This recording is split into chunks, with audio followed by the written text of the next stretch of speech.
ঢাকা বিশ্ববিদ্যালয়ের মতো একটা সর্বোচ্চ বিদ্যাপীঠে এই প্রথম প্রকাশ্যে এসেছে ছাত্র শিবির এবং যেটি বলা হচ্ছে তিনি সমন্বয়কের কেন্দ্রীয় সমন্বয়কের দায়িত্ব পালন করেছেন।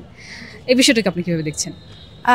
এখানে তো সমন্বয়ক অনেকেই ছিল এবং আমাদের যে আন্দোলনটা হয়েছিল ওটা কোনো দলীয় ব্যানারে হয়নি, এটা সবাইকে নিয়েছিল, সবার এখানে অংশগ্রহণ ছিল। এখানে ছাত্র শিবির ছিল, ছাত্র দল ছিল, ছাত্রলীগের অনেকে থাকতে পারে, অনেকে দেখবেন ওই সময় পদত্যাগ করে আমাদের সাথে যুক্ত হয়েছে, সাধারণ শিক্ষার্থী ছিল, বাম ছিল, সবাই ছিল, কাজেই থাকতেই পারে এখন। এবং ওনারা প্রকাশ্যে এসেছে, ওটা ওনাদের সাংগঠনিক সিদ্ধান্ত, এই ব্যাপারে আমি কিছু জানি না। এখানে আমি বলবো শুধু ছাত্র শিবির না, সবাই ছিল।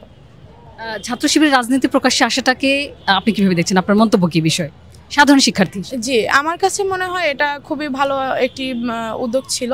আমি চাই যে শুধু একজন দুইজন না, ছাত্র শিবিরের আরও যারা পূর্ণাঙ্গ কমিটিটা যেন প্রকাশ্যে আসে, এটা একটা ভালো জিনিস, ভালো দিক। আমরাও চাই যে সবাই তার দলীয় ব্যানারে প্রকাশ্যে, তারা যদি রাজনীতি করতে চায় প্রকাশ্যে রাজনীতি করুক, এবং যখন তারা দলীয় ব্যানারে আসবে তখন আর কোনো সাধারণ শিক্ষার্থীকে শিবির নামে মেরে ফেলার যে ঘটনাগুলো, এগুলো আশা করি আর হবে না। কারণ ওনারা যখন আসলে প্রকাশ্যে থাকেন না তখন কে সাধারণ কে শিবির এটা বোঝা যায় না, যার কারণে সাধারণের মধ্যে যারা দেখা যায় একটু প্রতিবাদ করে, বিভিন্ন সরকারের আমলে দেখা গেছে যে বিশেষ করে বিগত সরকারের আমলে যারা একটু প্রতিবাদ করে তাদেরকে কিভাবে ফেলে দেয়া হবে তার একটা মাধ্যম হয়ে ওঠে যে তাদেরকে শিবির ট্যাগ দিয়ে মেরে ফেলা বা জেল, বিভিন্ন হেনস্থার শিকার করা হয়।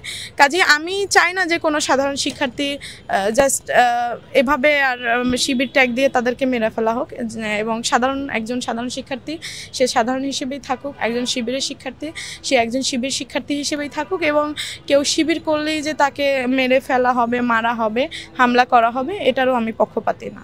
সবাইকে যার যার কাজ দ্বারা মূল্যায়ন করা হোক।